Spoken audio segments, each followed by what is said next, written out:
not the greatest news when it comes to breaking news, and their quarterback Deshaun Watson, let's just say he will be on the shelf for the rest of the season. News about Deshaun Watson coming out. He is out for the remainder of the year. Needs season-ending surgery on that broken bone in his throwing shoulder, problem we've seen throughout the season for number 4 there. An MRI has revealed a high left ankle sprain, and also sustained, of course, both injuries in that comeback win over the Ravens on Sunday. That leaves P.J. Walker as their starting quarterback in Cleveland starting this Sunday against the Steelers. That is a blow for Cleveland, who actually are in the hunt when it comes to the postseason. We talk about their division there. Everybody 5-3 except for the Ravens, of course. But, boy, take a look at it. The Browns have that wild card spot locked up, as I mentioned. P.J. Walker there. And their next game against the Steelers in that division. So we'll have to see what happens now with that news with Deshaun Watson out for the remainder of the season. Our NFL lead insider, Jonathan Jones, joining us here. And, JJ, this is breaking news to us because we saw what happened this past Sunday. Your thoughts on Deshaun Watson done for the rest of the season?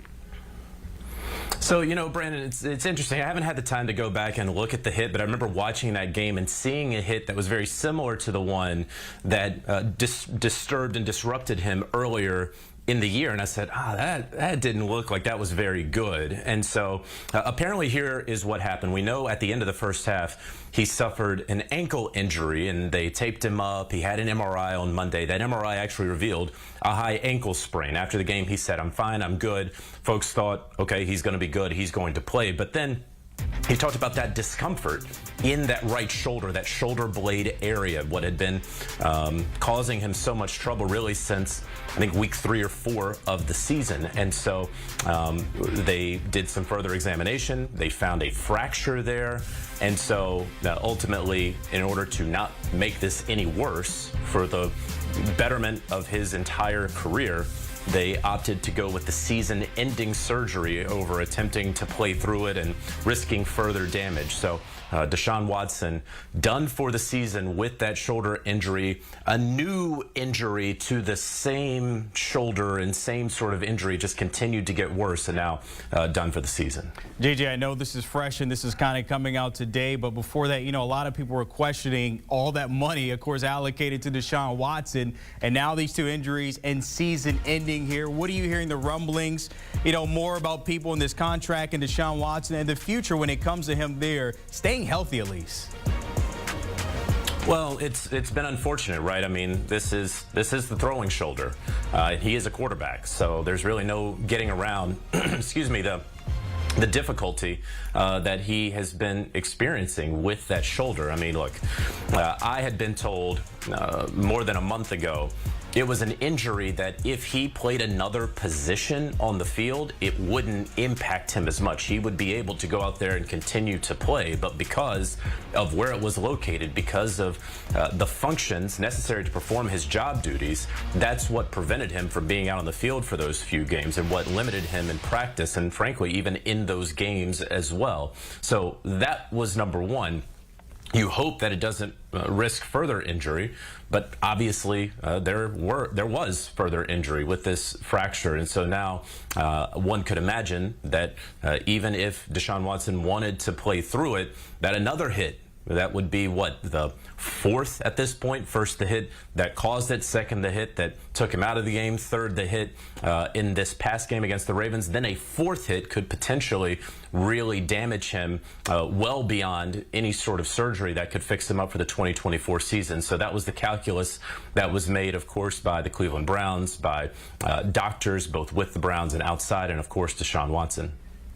Now, we look, of course, you still see him in the postseason. I'm curious because, look, P.J. Walker, we've seen him win before. We remember that game against the Niners. That shocked everybody. They're still in the hunt. If we're looking into the future and you look at the schedule here, can they stay in that playoff picture based on what we've seen? Of course, that defense is still there as well, J.J.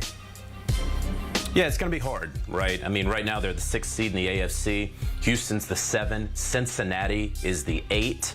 We see they have a huge tilt there at the end of the season in Week 18. We see the standings right here. There are plenty of teams that are there in the hunt. And so, look, is it going to be P.J. Walker? That's another thing. It could very well be Dorian Thompson-Robinson, who was thrown in there after the first Deshaun injury, and he wasn't ready. And frankly, the coaches, it did not appear, were ready for Dorian Thompson-Robinson and didn't really adjust the game plan necessarily for the rookie who shined in the preseason. And so they went with the veteran P.J. Walker. Now, with the benefit of, okay, DTR, you had that one game. You've been preparing a little bit more. Everyone understands the situation.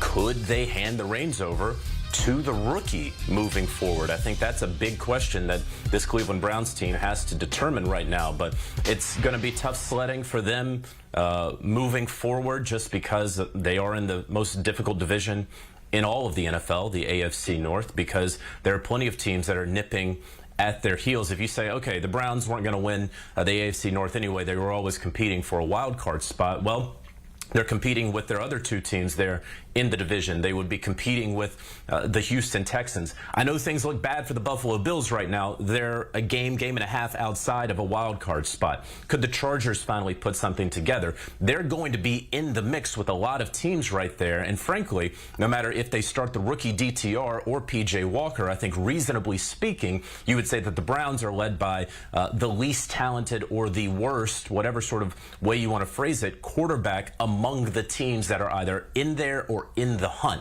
So that is going to really hold back the Cleveland Browns. That's something they're going to have to work through, a hurdle they'll have to overcome here in the second half of the season. I want to take a look at their division because you just brought it up there. It kind of opens the door even for the Bengals we saw there at the bottom, but maybe now going up to maybe that third spot, the Steelers as well. Of course, that game this Sunday between those two, how does that open it up at least for the Steelers and Bengals, just knowing that the Browns may not have QB1 or they won't have them until 2024? Well, let's take a look at the Steelers first of all. It's hard to imagine that a team can play 9 games, be outgained in all of them, and then win 6 of them. That is what, and at least outgained in terms of yardage.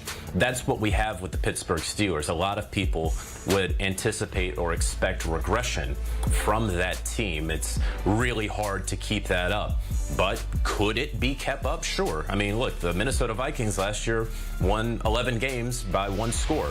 And lost 0 in the regular season. Everyone expected regression in the season. It didn't happen. Then it happened the next season. So we're all waiting for that from Mike Tomlin's squad. We'll see. The Cincinnati Bengals, of course, taking that difficult loss against the Houston Texans this past week, but a dropped pass. And we're talking about a Bengals team that is really, really rolling. Let's not forget what they did against the San Francisco 49ers now that they have a healthy Joe Burrow. So whatever the odds or the prognostications about the AFC North and particularly the Cleveland Browns were coming out of Sunday's game and win against the Baltimore Ravens, they now changed dramatically because Deshaun Watson, he did play well outside of the beginning of the game. You do have a fantastic defense, but you have to be able to, the offense, put the defense in solid positions. And again, you talk about a Steelers team that the defense and the run game can travel, and Kenny Pickett's not turning the football over if he's not doing anything else.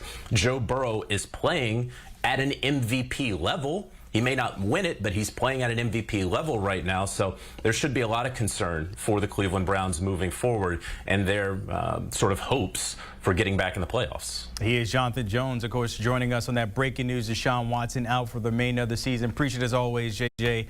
Of course, we got to get to games on Sunday. When it comes to that, you get a chance to see the Browns taking on the Steelers. The AFC North just got a little more interesting. Of course, all those games on CBS. You can catch it as well streaming on Paramount+.